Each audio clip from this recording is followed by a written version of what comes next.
Bonjour. Alors, bienvenue dans notre quartier, pour ne pas dire notre impasse. Ça me fait plaisir de vous accueillir.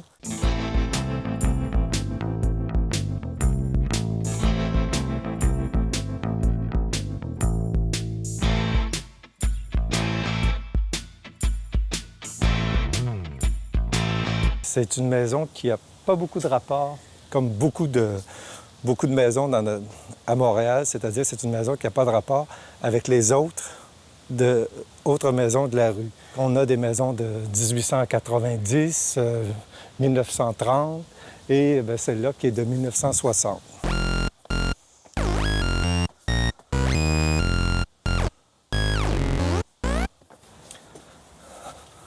Alors, rebonjour. Ça me fait vraiment plaisir de vous recevoir et comme vous pouvez le constater, c'est une maison qui est construite à l'envers. Vous avez ici le vestibule, le hall, mais contrairement aux autres maisons, dû à sa situation géographique nous sommes en pleine montagne, alors les pièces, donc les chambres, les pièces secondaires sont ici au rez-de-chaussée.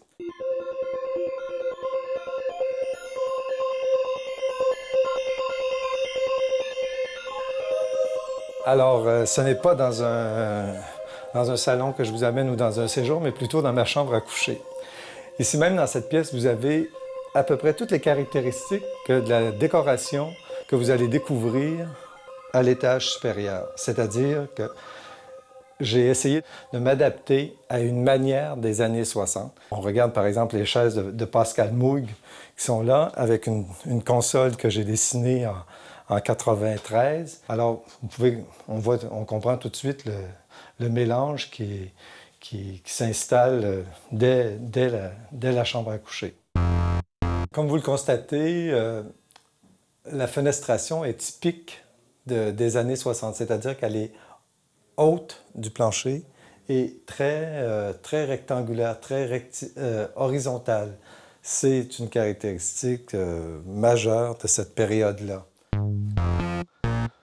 La salle de bain a été refaite. C'est contrairement aux salles de bain à la mode que l'on trouve présentement, faute d'espace. Moi, j'ai essayé de créer une atmosphère qui fait, pour certains, très New York, à cause de son carrelage blanc et de ses joints noirs.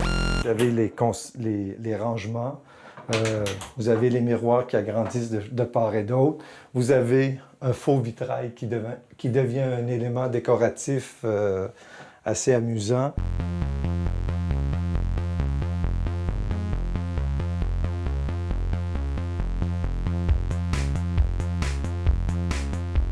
Je vous amène dans mon office.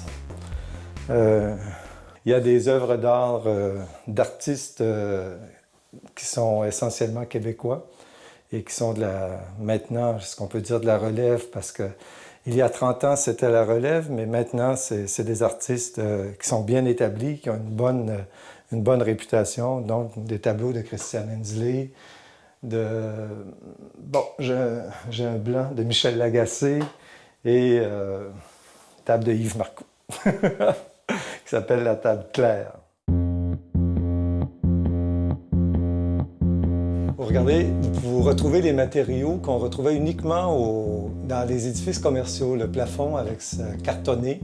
Et ça, c'était tout à fait nouveau. Et la parqueterie qui était bon marché à l'époque et qui s'introduisait lentement dans la construction résidentielle.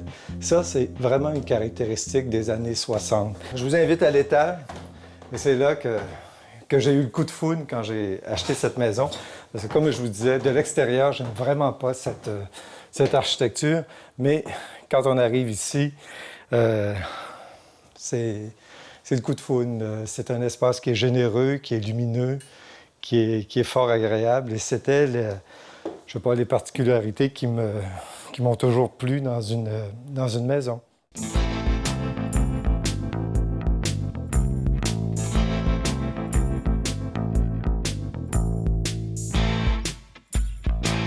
Ce que j'aime dans une maison, c'est un grand salon et une salle à manger. Alors, comme je ne voulais pas que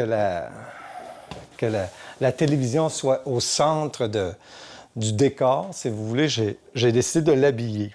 J'aurais pu le faire d'une manière beaucoup plus design, mais je trouvais que ça ne cadrait pas particulièrement avec les années 60. Je ne sais pas si vous avez en France, on a les Lazy Boys qui sont merveilleux. On peut s'y étendre pour vraiment regarder la télé, la cheminée, etc. Et c'est un mélange très, très éclectique de meubles. Par exemple, la bibliothèque est d'inspiration 1860. La chaise est de Le Corbusier, qui est de 1928. Les tables d'Allingray. Et j'ai ajouté à ça des meubles qui sont vraiment d'inspiration très 60, avec le chrome, la cheminée en miroir.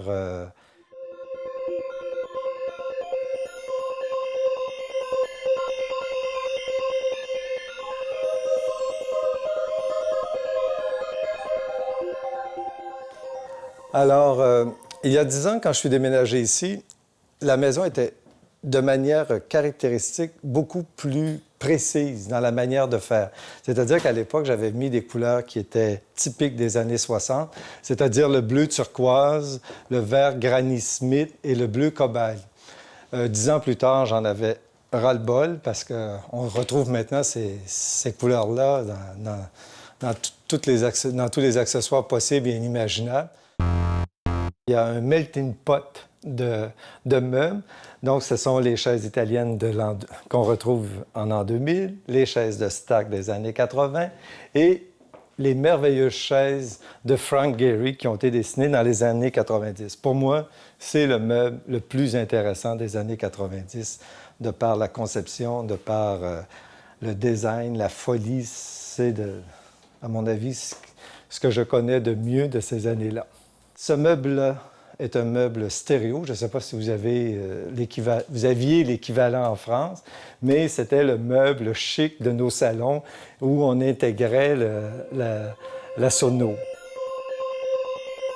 Des lampes, des rééditions de lampes de Castiglioni qui datent de 1960, qui étaient, à mon avis, de très beaux éléments de cette époque-là.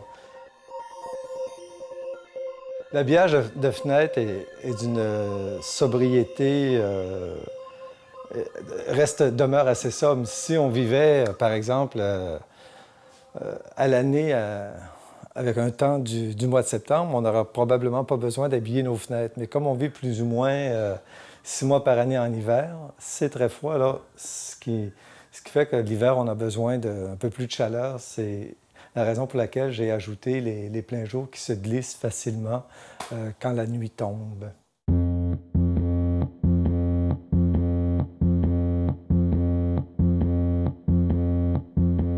La cuisine a été redessinée dans les années, il y a 10 ans, l'année où on est déménagé ici. À l'époque, je n'étais absolument pas convaincu que j'habiterais cette maison longtemps parce que le but, en particulier de mon métier, c'est de transformer les maisons et de les revendre. Mais je me suis pris au jeu. J'aime tellement cette maison que finalement, c'est ici que je vais... que j'espère vivre le plus longtemps. Cette pièce devrait être le séjour dont je rêve, mais comme la pièce est trop petite, j'en ai fait un petit bureau qui sert à la fois de chambre d'amis, pour l'ordi, en fait multifonctionnel, c'est le moins qu'on peut se dire. C'est aussi un ramassis de tableaux, de sculptures qui venaient de chez mes parents et mélangés avec des œuvres d'art de nos artistes québécois.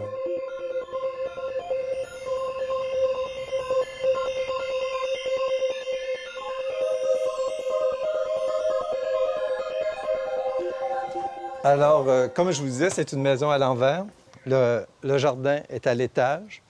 Et nous sommes dans l'enclave, c'est-à-dire en haut, c'est Westmount. Et de l'autre côté de la montagne, c'est Outremont. Et ce qui fait qu'on a cette merveilleuse petite oasis en plein cœur de Montréal, qui est un plaisir incontestable. Alors ici, c'est une orientation plein nord. C'est la raison pour laquelle il y a un mobilier qui est très coloré. Et aussi, la chaise est tout à fait 1960 également.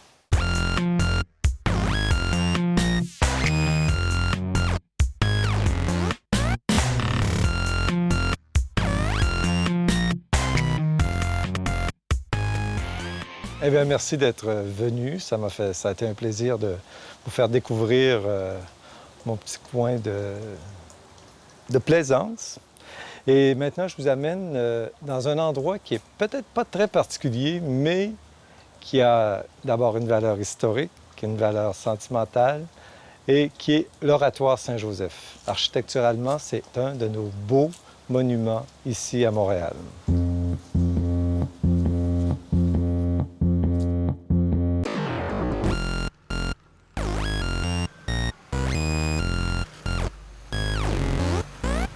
Alors, on a de la chance, il fait relativement beau et comme vous pouvez le constater, c'est un quartier qui est très verdoyant. C'est un quartier qui est entre Westmount, qui est la partie ouest de la ville, et, sud, et Outremont, qui est la partie est de la ville. Le Rock-In, ce qui est assez intéressant de ces édifices en hauteur, ça a été plus ou moins les premiers appartements de luxe qu'il y a eu à Montréal. Ça a été construit au début des années 50, 60 et c'était considéré comme chic d'habiter le Rock-In. Alors ici, à votre droite, vous avez le Collège de Montréal.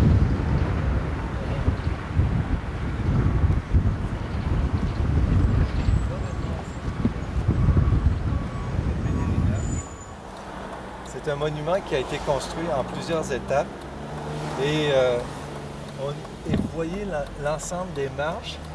Les pèlerins gravissent les marches à genoux. Bonjour. Alors c'est un petit tour touristique pour la télévision française. Moi j'aime bien y venir parce que architecturalement, si on le regarde d'ici, architecturalement, je pense que c'est un des beaux édifices de Montréal. Et il y a une affluence continuelle à l'année à l'Oratoire.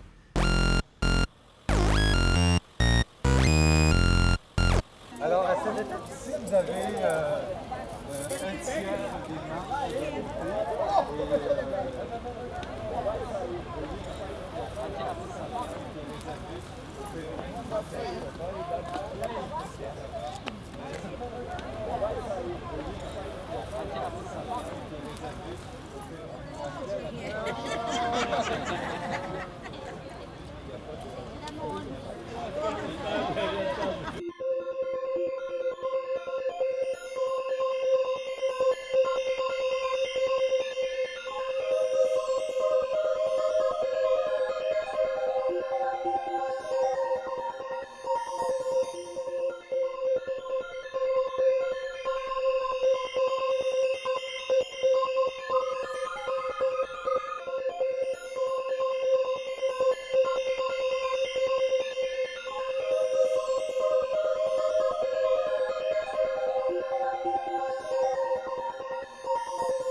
Alors voilà, c'est ce qui complète notre promenade dans le quartier Côte-des-Neiges.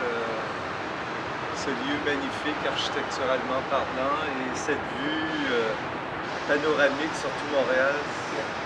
C'est ce qui fait que c'est souvent le but de la promenade pour éventuellement éventuellement concevoir de nouveaux décors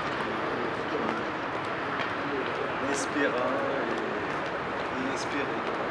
Alors, merci.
Bonjour, Bonjour. bienvenue dans notre maison. Je suis Brigitte Laforêt. Et mon nom est Enrico Pallotta et je suis banquier et bienvenue à notre maison.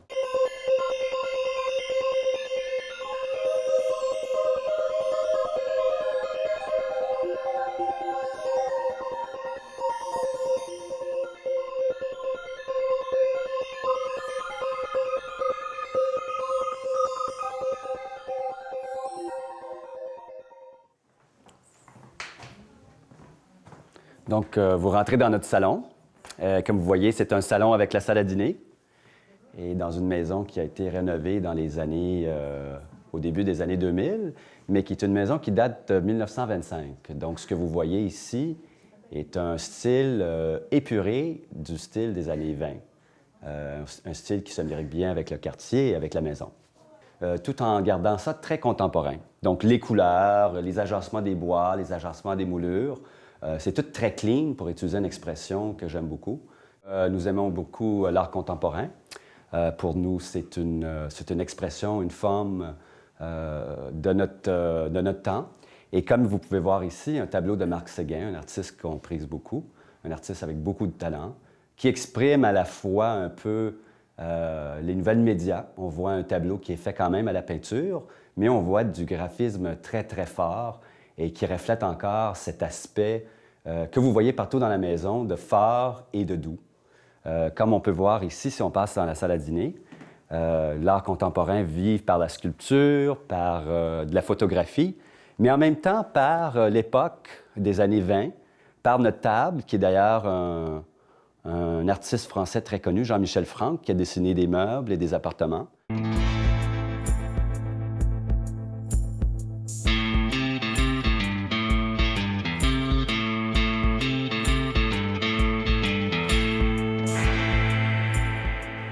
Alors, lorsqu'on a pris possession de la maison, l'atmosphère n'était pas du tout telle qu'elle. C'était vraiment traditionnel, si on peut dire, anglais.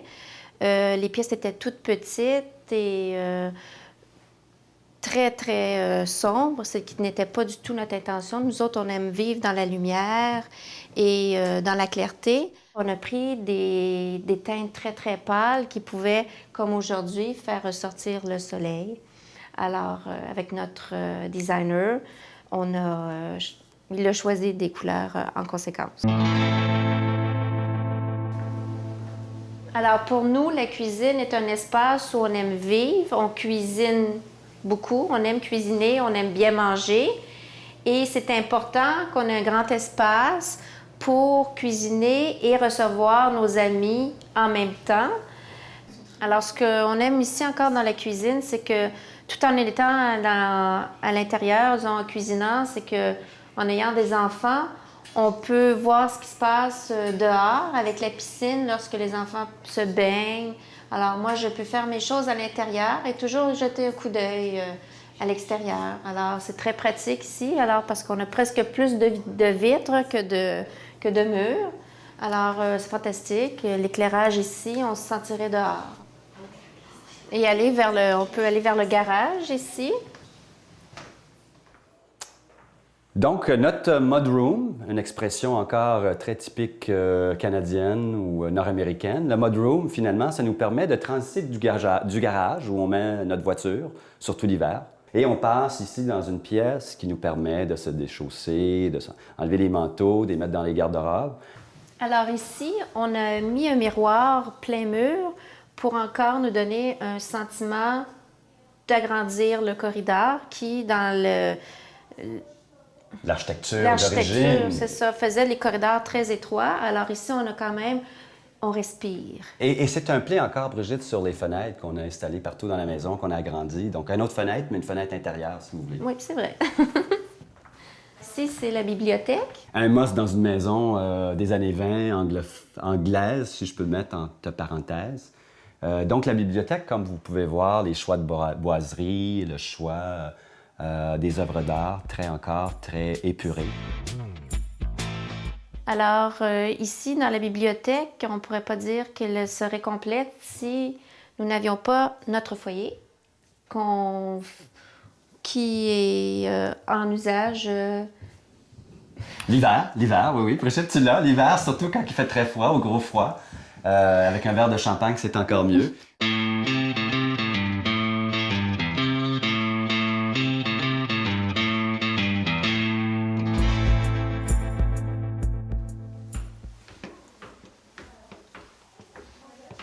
Alors, on va rentrer dans notre chambre des maîtres. La chambre des maîtres, qui a encore cet esprit contemporain, je dirais, mais en même temps, les couleurs sont un peu plus foncées. Je ne sais pas si ça paraît dans le film, mais c'est des couleurs plus foncées, donc plus calmes, avec encore des œuvres d'art qui sont fortes. Vous voyez encore des artistes québécois qui vivent parmi nous, quoi. Dont celui-ci, Jérôme Fortin, un peu un jeu sur des matières recyclées et des livres. Donc, c'est des livres qui ont été tous découpés et pliés. Et là, on se dirige vers la chambre des enfants. Ah, ben voilà, nous avons des enfants dans la chambre des enfants. Alors... Sarah, c'est notre fille aînée. Oui. Donc, elle vient de terminer la nouvelle décoration. Nous lui avons offert une redécoration quand elle a eu ses 13 ans. Les couleurs ont été choisies par notre fille Sarah, qui voulait avoir des couleurs qui ne se démoderaient pas. Et c'est ça. Alors, on est allé avec quand même un petit vert très doux, qui ne fait en fait ni fille ni garçon, qui passe partout, qu'on a accentué avec des couleurs très comme pop, qui, celles-là, sont très filles. Voilà. Le grenier n'était pas un espace habité.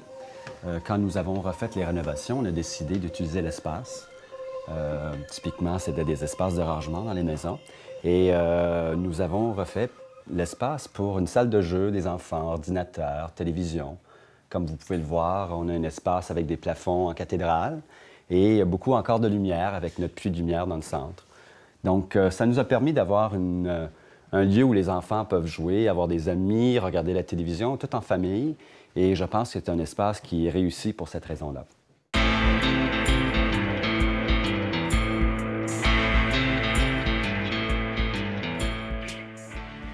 Donc, ceci termine la visite de la maison intérieure. J'espère que ça vous a plu. Malheureusement, je ne pourrai pas vous accompagner pour l'extérieur. J'ai un contretemps, mais Brigitte va vous montrer ce qui a été fait à l'extérieur. Au revoir. Alors ici, la cuisine, les portes françaises de la cuisine s'ouvrent sur notre terrasse. Et c'est ici qu'on mange lorsque le temps est beau, la température le permet. Nous avons quand même essayé de garder, puisque nous sommes en ville, un caractère assez intime.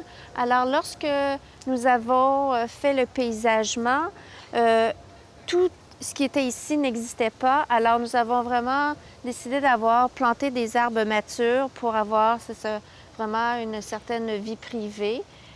Voici le résultat.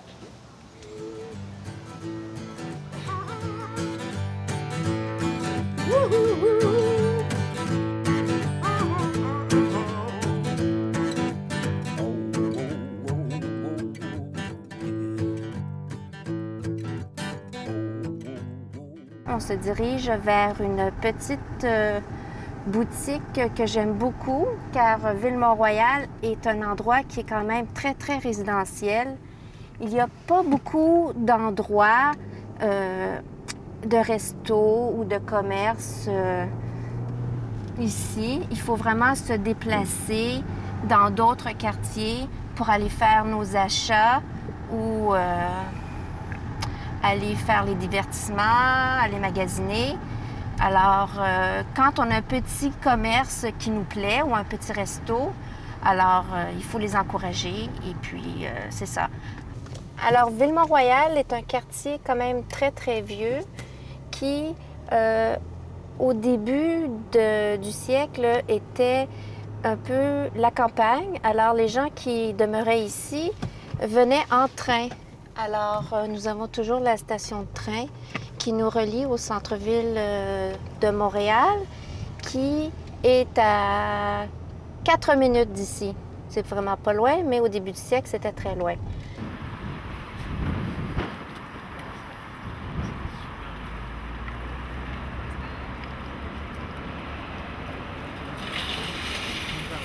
Ici, c'est un petit centre d'achat où on trouve de tout, supermarché, vidéo, fleuriste, mais ma boutique favorite, c'est Fiori. Ici, une petite boutique italienne, vraiment comme une petite caverne d'Alibaba. On va aller rencontrer les propriétaires en arrière qui vont nous faire visiter la boutique. Alors voilà, on va les rencontrer. Elles sont tous là. Hello! Alors, c'est 3 sœurs. Allô! Allô! C'est Tina, Sandra et Laura. Plaisir. Alors, la boutique, ça fait quand même un bon bout qu'elle est ouverte. Ça fait combien de temps? On a fait 5 ans la semaine passée. Alors, c'est quand même incroyable parce que c'est vraiment une boutique très, très intéressante. Je ne sais pas si vous pouvez expliquer votre concept de boutique. Laura, voyez. Bon, c'est un concept vraiment dédié à l'Italie. On a tous les produits importés d'Italie. C'est 1000 pieds carrés de tous les beautés, des choses féminines, de tout, couleurs, feeling. C'est tout importé d'Italie. Parce que c'est ça qui est intéressant, c'est qu'on a la nourriture en arrière, toutes des choses d'épicerie fine. On a des bijoux, des décorations, c'est ça. Il y a vraiment tout. Il y a tout. Oui, c'est ça, tout ce qu'on pourrait. En fait, on arrive ici, puis on peut tout acheter. On fait un arrêt, puis on trouve tout. Boire un café. Et en même temps, on peut boire un café en même temps qu'on. C'est ça. Je ne sais pas si juste nous montrer quelques trucs très, très intéressants, récents, des nouveautés, je ne sais pas, une ou deux nouveautés. Un café avec un petit cœur. Ah, un café avec un cœur. C'est la machine qui fait le cœur? Non, on a un petit... je vais vous montrer. C'est des petits trucs juste pour décorer la tasse de café. Ça, vous les vendez? Oui. Ah oui?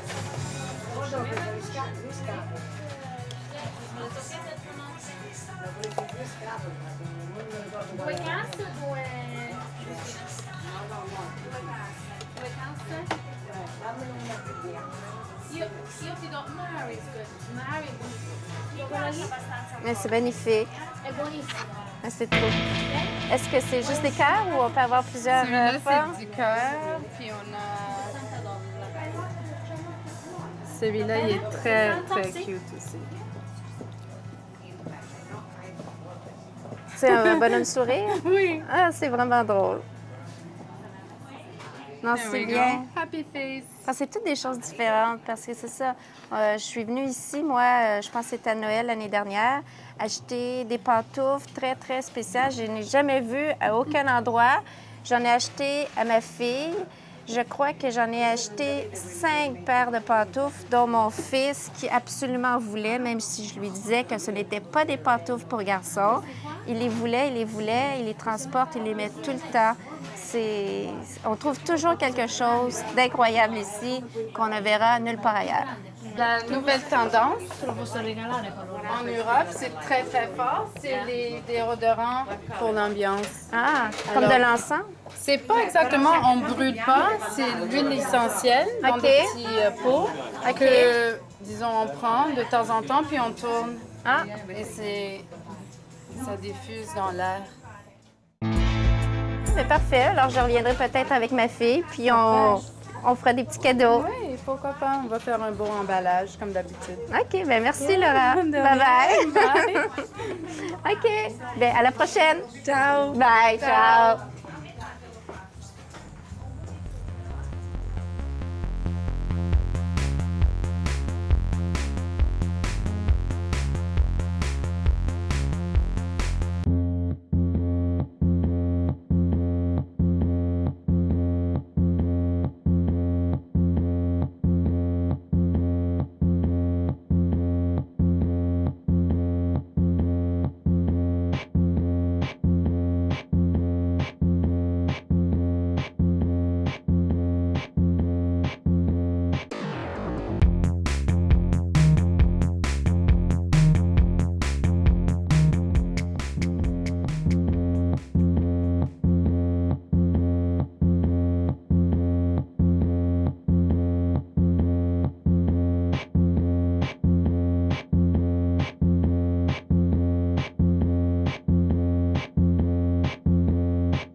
Bonjour, je suis Gigi Amar.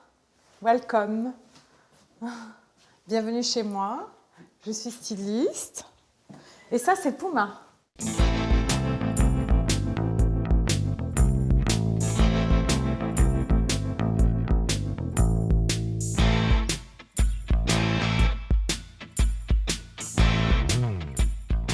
Alors, j'ai choisi cet endroit parce que c'est un ancien monastère.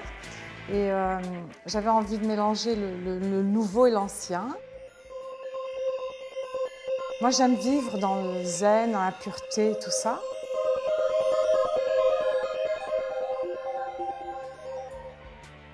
C'était pas comme ça, les planchers n'étaient pas comme ça. Donc j'ai changé les planchers, j'ai mis du bois brésilien. Et puis j'ai tout ouvert. C'est peaceful. Voilà, et puis il y a beaucoup de lumière et j'aime bien, ça donne sur les jardins aussi.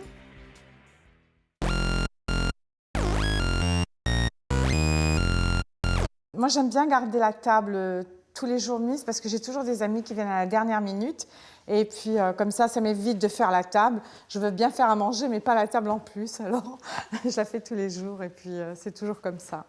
Quand on dîne ici et qu'on a cette vue ici, c'est tellement magnifique. Alors quand j'ai mes invités spéciaux, je les mets ici pour qu'ils puissent avoir cette vue-là. Parce que je trouve que c'est une très très belle vue et ça fait vraiment comme si on était ailleurs. Ça va faire 2 ans que j'habite ici parce que c'est ce que je fais. J'achète des appartements, je les refais. Et puis bon, je les revends et puis je recommence. Et puis je fais ça avec des investisseurs et puis ça marche très très bien. Mais ici, ça va me faire la peine de partir parce que c'est vraiment magnifique. Alors voilà. Puis j'adore l'espace ici. C'est très très agréable. Même pour recevoir, c'est agréable et même pour moi-même. Quand je suis là et que je m'allonge sur ce sofa et que je lis et que je regarde en plus à l'extérieur ici, c'est vraiment très peaceful. J'ai pas trop de tableaux à la maison chez moi, c'est parce que j'aime pas quand mon regard s'arrête sur quelque chose, j'ai envie que ça continue. Et les 2 seuls tableaux que j'ai là, c'est ma mère qui a peint celui-ci, qui s'est inspirée d'elle. Et je sais pas, je trouve qu'elle est très belle et je la sens bien, alors c'est pour ça que je l'ai. Et puis cette table, c'était une salle à manger et je lui ai fait couper les pattes pour en faire une table à café parce que je voulais une très grande table à café. Et j'aime bien parce qu'elle a ce côté zen et tout ça. Et il y a aussi de la transparence, ça ressemble à mes portes, ça ressemble à tout ce que j'ai ici, aux portes même de ma cuisine.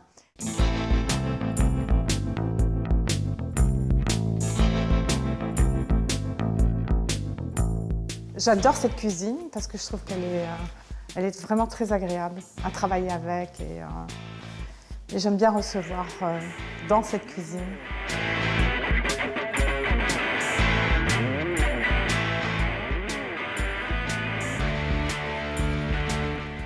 Je voulais que tu vois cette salle de bain parce que moi j'aime bien. C'est vraiment comme un hôtel. Regarde, j'aime bien, c'est transparent et c'est très très très agréable.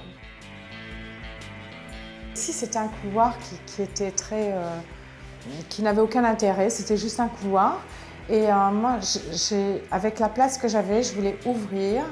Et donc j'ai dû créer ces fenêtres avec du verre et du stainless et pour ouvrir. Donc j'ai coupé ce mur et donc j'ai recréé partout la même chose. Et maintenant je vais vous montrer ma chambre. Ça c'est... Tout le monde dit que c'est leur lieu sacré, mais moi c'est vraiment mon lieu sacré parce que j'aime que ma chambre elle soit exactement, qu'elle reflète ça. Et ça c'est moi. C'est la paix. J'ai l'impression que je vis dans un spa quand je suis dans ma chambre. Parce que le lit est toujours comme ça, impeccable et clean. J'avais pas envie de mettre de porte dans ma salle de bain. J'avais envie, parce que c'était tout petit, alors j'avais envie d'ouvrir aussi. Et là, j'ai ouvert et j'ai mis l'évier à l'intérieur de la chambre, comme à l'hôtel. Et j'avais envie de ce feeling d'hôtel. Voilà, et j'aime bien, tout est ouvert et c'est calme. Et quand je rentre le soir, je fais mon bubble bath. J'ai l'impression vraiment que je suis à l'hôtel, et comme si j'étais en vacances, comme si j'étais dans un spa.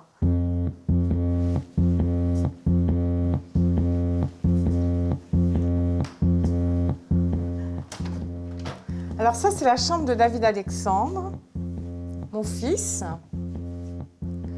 Il joue au football américain, alors c'est son armure. Et puis ce que j'adore dans cette chambre, moi, en fait, c'est l'extérieur. Et j'adore parce qu'on a une cour intérieure qui est carrément collée à l'église.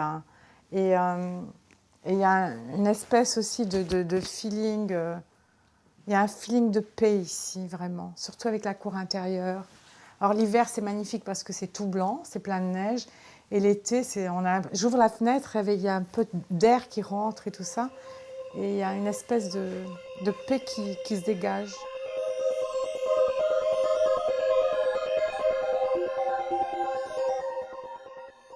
Et on est bien ici.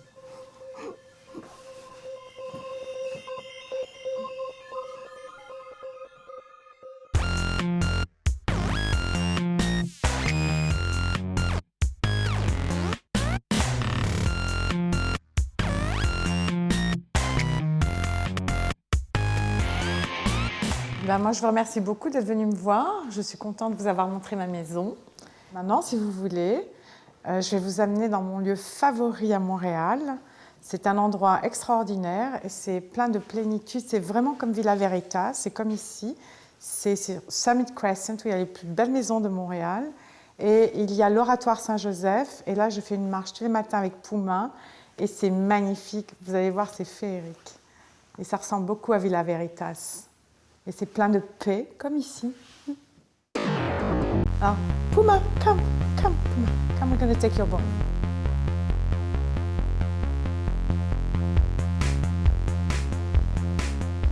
Je ne sais pas si tu as vu, mais tu vois les jardins intérieurs. Regarde comme c'est joli. En fait, c'est ce qui donne sur la chambre de David Alexandre. C'est ça, les jardins extérieurs. Je vais vous montrer en haut. Alors ça, on a gardé ça. Ça faisait partie du domaine et c'est vraiment magnifique.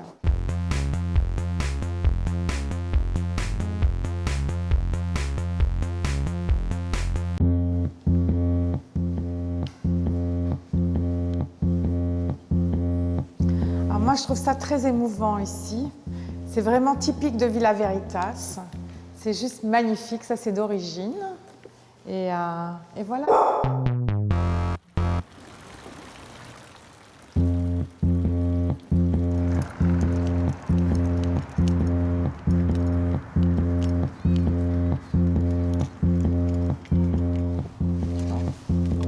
Alors maintenant, on va aller à Summit Crescent. C'est un endroit où j'aime aller tous les matins et tous les soirs pour faire marcher mon chien.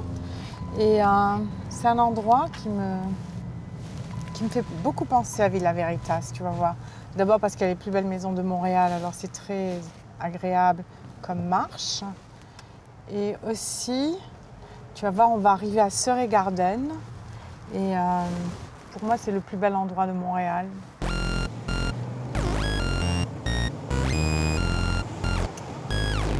Mais toutes les maisons que vous allez voir ici, c'est vraiment l'architecture de Westmount. C'est très anglais. Mais la maison que je vais vous montrer, l'architecture est plus française et ça ressemble à Villa Veritas. Regarde là, regarde son architecture, regarde comme elle est divine. C'est ma maison, une de mes maisons préférées à Westmount. Voilà.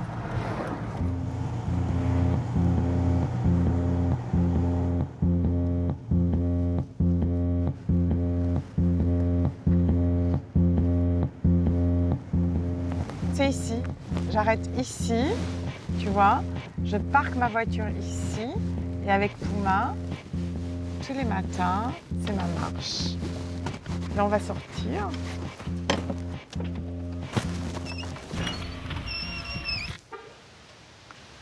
Tu vois, ici, c'est le sanctuaire des oiseaux.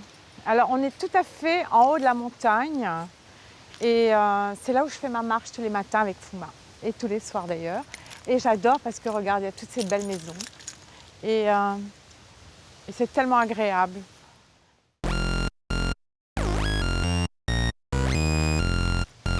Et quand je viens le matin ici, je suis en jogging. Hein. Dans ce quartier ici, c'est les gens les plus riches de Montréal, c'est la classe. Yeah. Alors regarde ici comme c'est beau, c'est magnifique ça. C'est vraiment ma balade de tous les jours.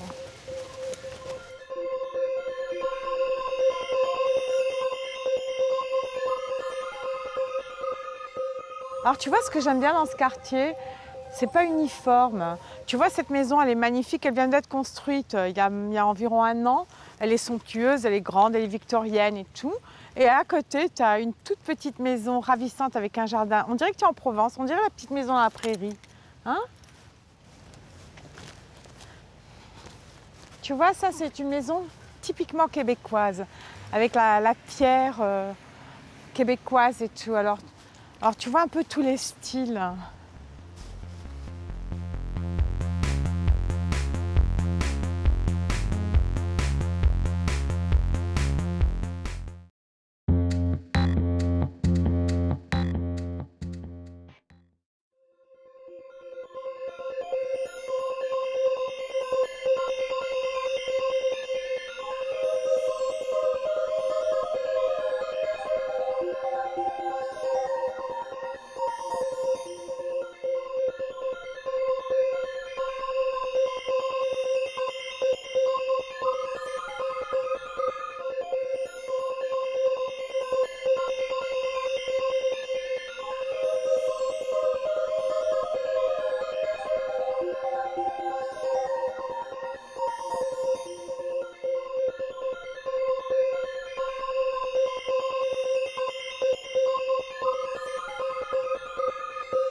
Un po' di zucchero, sono una ricetta. No, quella è quella. Trouvé il y a un jour de la un petit peu. OK, d'accord. Oui? Je need to shut it down now. OK.